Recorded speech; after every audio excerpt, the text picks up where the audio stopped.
இந்த தக்காளி சட்னிக்காகவே ரோட் சைடில் வண்டி கடையில் சாப்பிடணும்னு நம்மளுக்கு ஆசையே வந்துடும். அப்படிப்பட்ட வண்டி கடை தக்காளி சட்னி எப்படி வீட்டிலேயே செய்யலான்னு பார்க்கலாம். அதுக்கு முன்னாடி என்னோட வீடியோக்கு லைக் பண்ணிவிட்டு என்னோட சேனலை மறக்காமல் சப்ஸ்கிரைப் பண்ணிக்கோங்க. இதுக்கு முதல்ல ஒரு கடாயில் 1 டேபிள் ஸ்பூன் ஆயில் சேர்த்துட்டு 10 சின்ன வெங்காயம், 1 பெரிய வெங்காயம், 10 பல் பூண்டு, 4 காஞ்ச மிளகாய், 2 தக்காளி சேர்த்துட்டு நல்லா வதக்கிட்டு இதுக்கு தேவையான அளவு உப்பு, ஒரு சின்ன சைஸில் புளி சேர்த்துட்டு நல்லா வதக்கி எடுத்துக்கோங்க.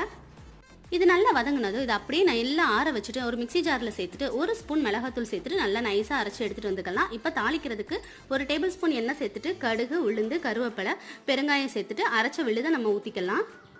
இப்போ அரைச்ச விழுதை ஊற்றுனது இதுக்கு தேவையான அளவு நல்லா தாராளமாக தண்ணி சேர்த்துட்டு 1 கரண்டி இட்லி மாவை நான் தண்ணியில் கரைச்சி வச்சுருக்கேன். கட்டி இல்லாமல் கரைச்சிட்டு இது கொதி வந்ததும் அப்படியே அதில் ஊற்றிட்டு 2 நிமிஷம் கொதிக்க விட்டு இறக்குனீங்கன்னா சூப்பரான டேஸ்ட்டில் வண்டிக்கடை சட்னி ரெடி ஆயிடுச்சு.